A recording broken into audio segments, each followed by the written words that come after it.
Hello friends, welcome back. बात करेंगे syntax industry share के बारे में।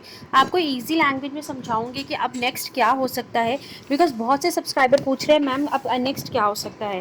तो फ्रेंड्स, इनके दो नोटिस आए थे, दो ऑफिशियल अनाउंसमेंट आई है। एक आई है 30 मई 30 को और एक आई है 31 मई। तो पहले 30 मई को जो ऑफिशियल अनाउंसमेंट आई है उस डॉक्यूमेंट को ओपन कर लेते हैं। उसमें मैं आपको बताना चाहूँगी कि जो चिराग शाह एंड एसोसिएट्स हैं, इनको दिया गया है ये काम, इनकी फाइल्स चेक करने का, इनके डॉक्यूमेंट्स चेक करने को कहा गया है चिराग शाह एंड एसोसिएट्स को। तो इन्होंने ये सब चीज़ें चेक की हैं, फाइल्स चेक किए हैं, डॉक्यूमेंट चेक किए हैं, वेबसाइट चेक की है इनकी। एंड फ्रेंड्स, शेयर में कोई इनसाइडर ट्रेडिंग तो नहीं हो रही, ये सब चेक किया है। एंड फ्रेंड्स, कंक्लूजन में इन्होंने रिपोर्ट किया है कि चिराग शाह एसोसिएट ने रिपोर्ट किया है कि ये सिंटेक्स इंडस्ट्री सारे रूल्स को फॉलो कर रही है। तो ये चिराग शाह एंड एसोसिएट ये रिपोर्ट को पेश कर चुकी है कि all things are fine. And इसके बाद ये प्रोसीजर फ्रेंड्स तभी होता है जब कंपनी अपने आप को रीलिस्ट दोबारा करना चाहती हो, इसीलिए ये सारी रीचेकिंग चल रही है।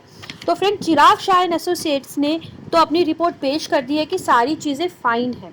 तो यही जो 30 मई को जो आई थी अनाउंसमेंट, उसमें यही सब कुछ था। मैं आपको इजी लैंग्वेज में समझा देती हूँ अगर आपको ऑफिशियल लैंग्वेज समझ ना आई हो। फ्रेंड्स, अब दूसरा डॉक्यूमेंट आया था 31 मई को। फ्रेंड, 31 मई का जो डॉक्यूमेंट था उसमें साफ साफ मेंशन था कि अब जो नेक्स्ट हियरिंग है वो होगी 28 जून को। एंड फ्रेंड्स, अब हमें वेट करना पड़ेगा 28 जून का।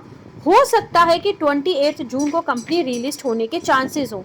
तो फ्रेंड्स, हो सकता है कि 28 जून को जो नेक्स्ट डॉक्यूमेंट आए उसमें ये अनाउंस कर दिया जाए कि कंपनी रीलिस्ट होगी। तो फ्रेंड्स, अब हमें वेट करना है 28 जून को। बट आप सब कुछ समझ गए होंगे कि जो ये कंपनी है सिंटेक्स इंडस्ट्री, सारे official announcement time to time कर रही है। इन्होंने अपना रिजल्ट भी डिक्लेयर किया, रिजल्ट काफ़ी अच्छा आया। फिर उसके बाद दो ऑफिशियल अनाउंसमेंट आई है 30 मई और 31 मई को। एंड आप सबको पता है सारा पेपर वर्क चल रहा है, डॉक्यूमेंट्स मांगे गए हैं इनके सारे चिराग शाह एंड एसोसिएट्स ने। एंड फ्रेंड्स, आप समझ सकते हैं एक पॉजिटिव प्रोसीजर चल रहा है। एंड प्रोसीजर किसका चल रहा है फ्रेंड्स? हिंट तो यही है कि रीलिस्टिंग का ही प्रोसीजर है ये।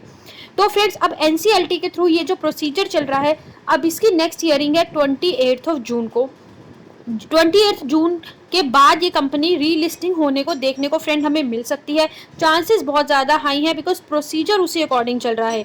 अदरवाइज जो भी सिचुएशन होगी हमारे पास क्लियर पिक्चर आ जाएगी।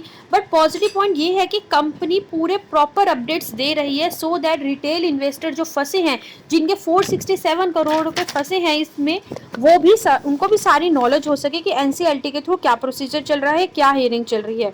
And properly company proper updates दे रही है फ्रेंड्स, ये एक बहुत ही गुड न्यूज़ है। तो आप समझ गए होंगे कि 30 मई के डॉक्यूमेंट में क्या निकल के आया और 31 मई के डॉक्यूमेंट में निकल के क्या आया है। नेक्स्ट अपडेट डेफिनेटली दूंगी। Thank you so much.